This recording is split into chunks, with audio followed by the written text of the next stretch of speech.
Hey, what's up? Sami here.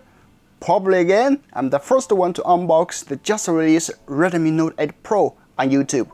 I credit all of this to my content partners Tech and Tech from China. Please make sure to subscribe to their YouTube channels, links in the description.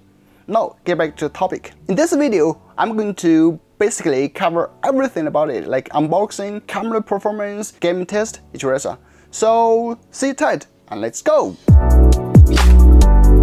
As you probably noticed, this is a new packaging for Redmi phone. It adopts this gradient red color. I like it. How about you guys? On the back of the box, we see some highlights of the Redmi Note 8 Pro, like 64 megapixel quad camera, liquid cooling gaming chipset, 4500 mAh battery, and NFC those. Open the box. The first layer is some paperwork, a phone case, and a pen as usual. The second layer is the phone. Let's just put it aside, gonna check it later. We have Type-C cable, an 18-watt charger.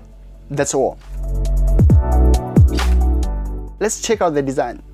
The Redmi Note 8 Pro adopts 6.53-inch 2K Full HD Plus LCD wardrobe full screen. Feels just like Redmi Note 7, but the screen to body ratio has improved a lot when comparing to its predecessor. The top and bottom bezel is much narrower, as you can see. I would say looks almost the same as Mi 9 or Mi A3. Move to the back. It sports the 5th generation of Corning Gorilla Glass, should be much more durable. It still uses the back fingerprint scanner, but it integrated to the camera lens. What a big surprise! You can also see 64 megapixel text on the camera and a Redmi logo on the back.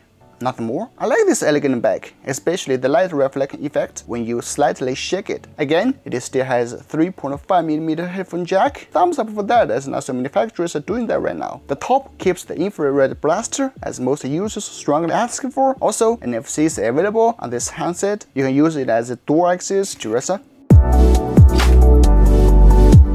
The phone adopts MTK Helio G90T processor, clocked at 2.05 GHz. What I got is 8 GB of RAM plus 128 GB of ROM version, and here are all the specs about the phone. You can check it out. The official info says the G90T has the same performance as Snapdragon 730 and Kirin 810.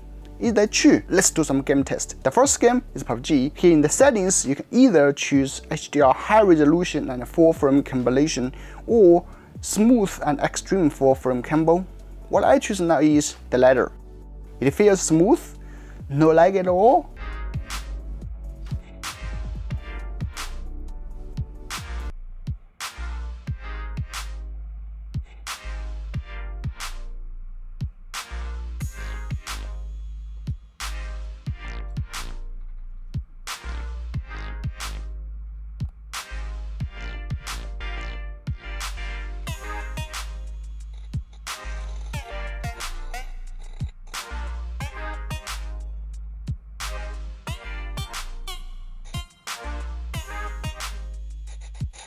You can even switch between the two combos during gaming. When in HDR high resolution and full frame mode, it feels a bit unsmooth, but cannot complain that when considering the price. I would say the performance is almost the same as Snapdragon 710.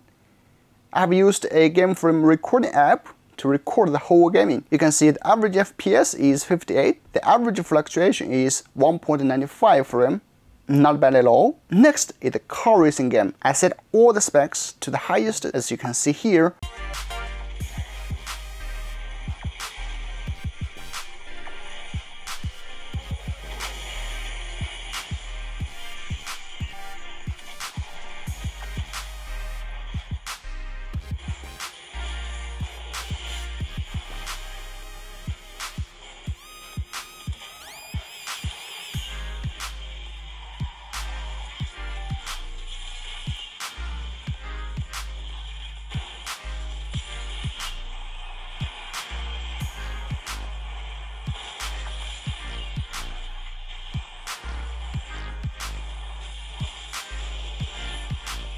The whole gaming experience, I would say, amazing. It's beyond my expectation for this phone. Definitely, the gaming experience is not as good as those flagship phones, but really fantastic.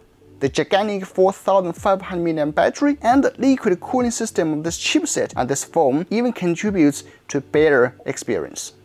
I've been playing the game straight for half an hour, and the heat control is acceptable. The camera setup features a 64 megapixel Samsung GW1 sensor, f1.2 aperture, 1.6 micrometer pixels, 8 megapixel ultra wide angle camera, 2 megapixel macro camera, 2 centimeters focal distance, and 2 megapixel depth sensor. The front is a 20 megapixel camera supports AI Beauty. I'll just put all the photo samples here so you can check out. The camera performance is not bad at all and has improved a lot comparing to its predecessor because it can produce the 64 megapixel photo directly from the sensor, not by some interpolated algorithms those. Second is it has a really big size of aperture and single pixel.